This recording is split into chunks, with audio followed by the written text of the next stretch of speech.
Welcome to my channel Care Vision classes. कैसे हैं आप सब? आई होप अच्छे होंगे, मैम की तरह एनर्जेटिक होंगे।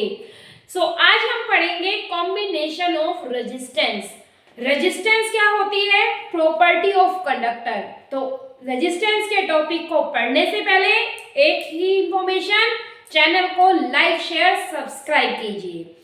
चलिए, कॉम्बिनेशन ऑफ रेजिस्टेंस में यानी कि जो भी हमारे सर्किट्स बनते हैं, ये जो अप्लायंसेस कनेक्ट होते हैं एक दूसरे के साथ, वो दो तरीके से कनेक्ट होते हैं। एक कनेक्शन होता है इन सीरीज और एक कनेक्शन होता है इन पैरेलल।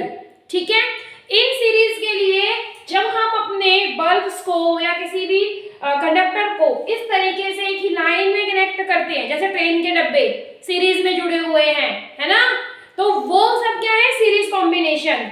उसके लिए देखो मैं लेकर आई हूं आपके लिए दिवाली की लाइट्स। तो दिवाली की लाइट्स क्यों लेके आई हूं मैं? इसमें भी हम यही चीज सीखते हैं कि जितने भी ये बल्ब्स कनेक्ट है, देखो एक ही वायर से जुड़े हुए हैं, यानी इन सारे बल्ब्स को ऑन करने के लिए एक स्विच चाहिए हमें। तो वो जो कॉम्बिनेशन होता है वो सीरीज होता है, और पैरेलल कॉम्बिनेशन वो कॉम्बिनेशन होता है जिसमें सारे अप्लायंसेस अलग अलग स्विच से कनेक्ट हो। जैसे हमारे घरों में एक कमरे में अगर एक ट्यूबलाइट है और एक पंखा है, एक एसी है, तो वो तीनों के स्विचेस अलग अलग होंगे। तो वो कैसा कॉम्बिनेशन होता है? Parallel combination. ठीक है, और ये रेजिस्टेंस इन सीरीज और पैरेलल पे बच्चे का सिर घूमता है, मतलब इनके न्यूमेरिकल्स करने थोड़े से डिफिकल्ट होते हैं, लेकिन जब अगर आपको अच्छे से कंसेप्ट समझ में आए तो बहुत इजीली आपको कर सकते हैं। तो पहले कंसेप्ट पढ़ते हैं, फिर नेक्स्ट वीडियो में इसके न्यूमेरिकल्स भी करेंगे। तो देखिए, ध्यान से देखिए, इसमें सबसे पहले आपको सर्किट डायग्राम बनाना आना चाहिए। ठीक है, सर्किट डायग्राम में R1 और R2 दो रेजिस्टेंस को कनेक्ट किया है। R1 के अक्रॉस पोटेंशियल डिफरेंस कितना है? V1। R2 के अक्रॉस पोटेंशियल डिफरेंस कितना है? V2। ठीक है, पोटेंशियल मींस वोल्टमीटर को पैरेलल में कनेक्ट करते हैं। उसके अलावा हमने बैटरी कनेक्ट की है हमारे पास, और एमीटर कनेक्ट किया है। ये तो बात हुई सर्किट भाई साहब की। अब सर्किट तो बना दिया हमने, ठीक है, अब उस सर्किट के बारे में भी लिखना होगा, मतलब थियोरेटिकल एस्पेक्ट में क्या करना है? बहुत इजी है। Let us consider two resistors. आपने दो रजिस्टर्स लिए, लेट R1 एंड R2 उनकी रेजिस्टेंस है अलग अलग, उनको कैसे कनेक्ट करा है आपने? सीरीज के अंदर। एक का पोटेंशियल डिफरेंस R1 के अक्रॉस कितना है? V1। R2 के अक्रॉस कितना है? V2। और सीरीज कॉम्बिनेशन में जो करंट होता है वो सेम रहता है, मतलब यहां से करंट I फ्लो कर रहा है तो R1 में भी I जाएगा और R2 में भी I करंट फ्लो करेगा। तो देखो, सीरीज और पैरेलल कॉम्बिनेशन में अक्सर बच्चे कंफ्यूज होते हैं, लेकिन दो बातें बताऊंगी सिंपल। सीरीज में एक ही स्विच होता है, जैसे अभी मैंने आपको दिखाया। पैरेलल में अलग अलग स्विच होते हैं। सीरीज में अगर एक ही बल्ब खराब हो गया इस लड़ी का तो सारे बंद हो जाते हैं, है ना, लेकिन पैरेलल में क्या है? अगर पंखा खराब हुआ तो ट्यूबलाइट बंद होना स्टार्ट नहीं करती, मतलब पंखा खराब है तो पंखा ही खराब है। ठीक है, और तीसरी इंपॉर्टेंट चीज, सीरीज के अंदर जो होता है वो करंट सेम रहता है, ठीक है, और पैरेलल के अंदर जो होता है वो करंट अलग अलग होता है। ठीक है, तो यहाँ पर करंट कितना है? R1 में भी I है और R2 में भी। तो देखो, ये तो हुई। अब हम इसके मैथमेटिकल एक्सप्रेशन की बात करते हैं। तो मैथमेटिकल एक्सप्रेशन के लिए हमें किसको यूज करना है? रेजिस्टेंस के बारे में किसने बताया था? ओम बाबा ने, है ना, ओम बाबा ने। तो रेजिस्टेंस के बारे में यानी ओम साइंटिस्ट ने बताया था। तो देखो, ओम्स लॉ के according V is equal to I R होता है। तो सीरीज में कनेक्ट है, हमने टोटल रेजिस्टेंस कितनी मान ली? RS। तो यहां से अगर हम देखें तो पोटेंशियल की वैल्यू आ गई हमारे पास, ठीक है, यहां से करंट की वैल्यू क्या होगी? V अपॉन में RS। समझ गए? अब दूसरी इंपॉर्टेंट चीज, जो पोटेंशियल है, टोटल बैटरी का पोटेंशियल मान लिया V, तो टोटल पोटेंशियल किसका सम है? V is equal to V1 plus V2 का। ऐसे ही यहां से V1 की वैल्यू क्या होगी? I, करंट तो सेम है, और V1 के अक्रॉस पोटेंशियल रेजिस्टेंस कितनी है? R1। V2 के अक्रॉस कितनी है? R2। तो हम इसमें वैल्यू पुट करेंगे, I RS is equal to I R1 plus I R2। I common ले लेंगे, मैंने यहाँ 2 रजिस्टर्स कनेक्ट किया, आप इनफाइनाइट रजिस्टर्स भी कनेक्ट कर सकते हो। तो I से I cancel, RS is equal to R1 plus R2। समझ गए या नहीं? आई थिंक ये तो बहुत इजी है, समझ में आया होगा। एक बार दोबारा अच्छे से एक्सप्लेन करते हैं। देखो, जब भी डेरिवेशन आती है फिजिक्स में 3 बातें हैं। पहला डायग्राम, ठीक है, अगर मान लो 3 नंबर का तो 1 नंबर डायग्राम की। दूसरा, उस डायग्राम में जो भी सिंबल्स आपने यूज किए, जो भी अप्लायंसेस है उनके बारे में लिखना है। तो मैंने उनके बारे में लिखा, 2 रजिस्टर्स लिए, एक की रेजिस्टेंस पहले वाले की R1, दूसरे की R2। उनको कैसे कनेक्ट करा? सीरीज में कनेक्ट करा। पोटेंशियल डिफरेंस R1 का कितना है? V1। R2 का पोटेंशियल डिफरेंस या R2 के अक्रॉस कितना है? V2। ओम्स लॉ लगाएंगे, सॉरी टोटल करंट दे रखा है, फिर ओम्स लॉ लगाएंगे, ठीक है। तो दोनों पोटेंशियल की वैल्यू अलग अलग निकाल लेंगे, करंट इसमें से कितना जा रहा है, ये भी एक सर्किट बन गया, तो I इंटू R1, ठीक है।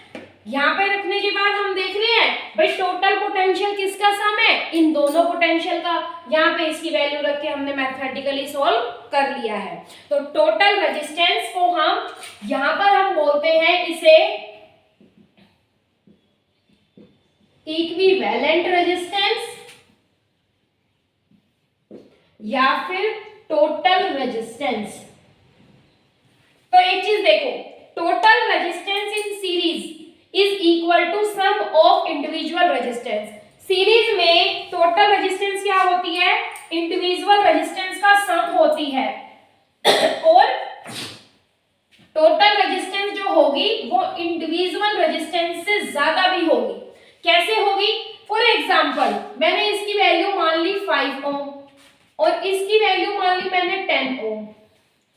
तो हमेशा याद रखना, RS is greater than R1 and RS is greater than R2 या जितने भी कनेक्ट किए वो।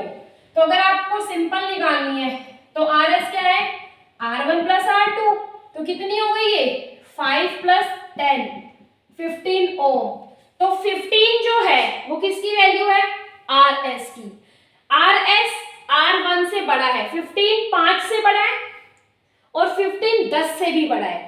तो equivalent resistance when the resistors are connected in series is greater than the individual resistance। ठीक है, ये चीज आपको अच्छे से समझ में आ ही गई होगी, ठीक है। इसमें इतना मुश्किल चीजें नहीं है, ये इजी कंसेप्ट्स में से एक है और इसमें से न्यूमेरिकल्स भी बहुत ज्यादा आते हैं। चलो अब हम डिस्कस करेंगे resistance in parallel. Resistance in parallel को हम डिस्कस करते हैं। उसके लिए सबसे पहले वही बेसिक चीज, सर्किट डायग्राम बनाएंगे हम। सर्किट डायग्राम थोड़ा सा चलिए बनाने की कोशिश करते हैं। इसकी रेजिस्टेंस R1, इसकी R2, ठीक है। इसके बाद ये बैटरी लगाई, की लगाई, एमीटर लगाया, पोटेंशियल डिफरेंस के लिए हमने क्या लगाया? वोल्टमीटर।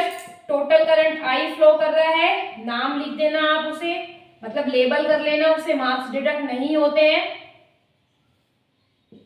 ये करंट फ्लो कर रहा है, करंट देखो यहां से गया, घुसने के बाद इधर जाएगा या इधर, यानी करंट डिवाइड हो गया। इसमें कितना मान लिया? I1, इसमें कितना मान लिया? I2। तो पैरेलल हो गए ये दोनों। रेजिस्टेंस इन पैरेलल पढ़ रहे हैं तो पैरेलल में I क्या हो जाता है? डिवाइड, और V क्या रहता है हमारे पास? सेम, ठीक है। पैरेलल में I क्या हो जाता है? डिवाइड, और V क्या रहती है हमारे पास? सेम रहती है। तो resistance in parallel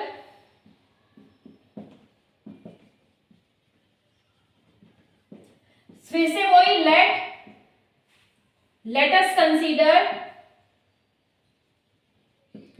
two resistors having resistance, ये दूसरा तरीका बता रही हूं थ्योरी लिखने का, R1 and R2 and they are connected in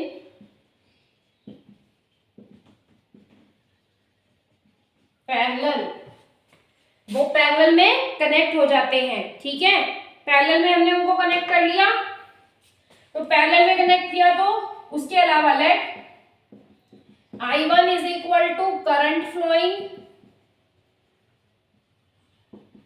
in R1, I2 is equal to current flowing in R2, V is equal to total potential difference, ठीक है, across the ends of the conductor.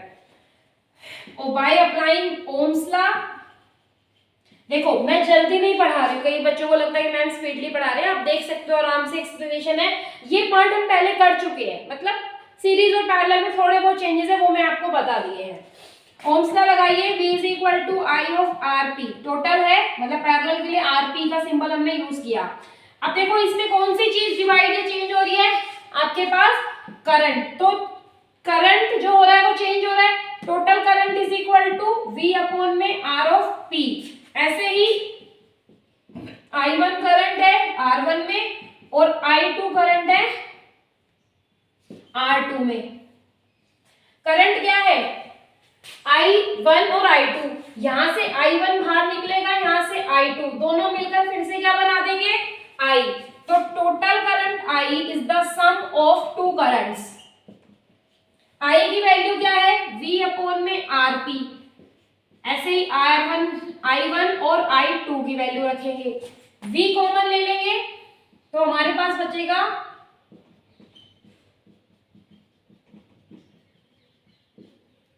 V से V cancel, तो result जो हुआ हमारे पास, एक बार इसको थोड़ा सा रब करते हैं बोर्ड को, पहले आप ये नोट कर लीजिए,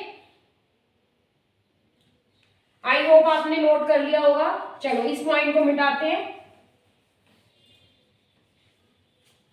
तो जो रिजल्ट आया वो रिजल्ट हमारे पास क्या बना, 1 upon RP is equal to 1 upon R1 plus 1 upon R2, यानी कि टोटल इक्विवेलेंट रेजिस्टेंस का रेसिप्रोकल, 1 अपॉन मतलब reciprocal, reciprocal of equivalent resistance या resistors connect in parallel is equal to sum of the reciprocal of individuals resistance. ठीक है, तो पहले ये नोट करो अच्छे से, आई होप आपने नोट किया होगा। ठीक है, तो इसका रिजल्ट अब देखो, इसमें RP निकालना पड़ेगा हमें, यानी जो भी वैल्यू आएगी उसे रेसिप्रोकल करना पड़ेगा। तो यहाँ हमने रेजिस्टेंस इन सीरीज और रेजिस्टेंस इन पैरेलल के बारे में जाना है, इनके न्यूमेरिकल्स, तो चलो मैं एक बेसिक न्यूमेरिकल आपको इस वीडियो में करके दिखाती हूँ, बाकी जो स्टैंडर्ड के न्यूमेरिकल्स हैं या दूसरे जो पेपर में आते हैं वो न्यूमेरिकल्स हम नेक्स्ट वीडियो में सिर्फ न्यूमेरिकल्स ही करेंगे। ठीक है, तो चलिए पहले से नोट कर लीजिए। सो ये एक बेसिक न्यूमेरिकल लिखा है मैंने, इसमें देखो दो रेजिस्टेंस दे रखी है, तो न्यूमेरिकल सॉल्व करने का इजी तरीका, सबसे पहले गिवन वैल्यूज, तो हमें रेजिस्टेंस को नाम दे दिया हमने, लेट R1 मान लिया बेटा हमने 3 ओम रेजिस्टेंस को, R2 मान लिया हमने 6 ओम रेजिस्टेंस को, और इनको पैरेलल में कनेक्ट किया है, तो पैरेलल में फॉर्मूले के भी आपको मार्क्स मिलते हैं। ठीक है, अब इसको करने का एक और तरीका है, जैसे देखो इसमें अगर दो रेजिस्टेंस हो तो हमने एलसीएम लिया, एलसीएम क्या आएगा, R1 प्लस R2, यानी sum of the two resistance divided by their product. तो हम यहाँ से इसको चेंज कर देते हैं, RP की value R1 multiply R2, R1 plus R2, तो RP कितना आ गया, दोनों का प्रोडक्ट कर दो, 6 मल्टीप्लाई 3 और दोनों को ऐड कर दो,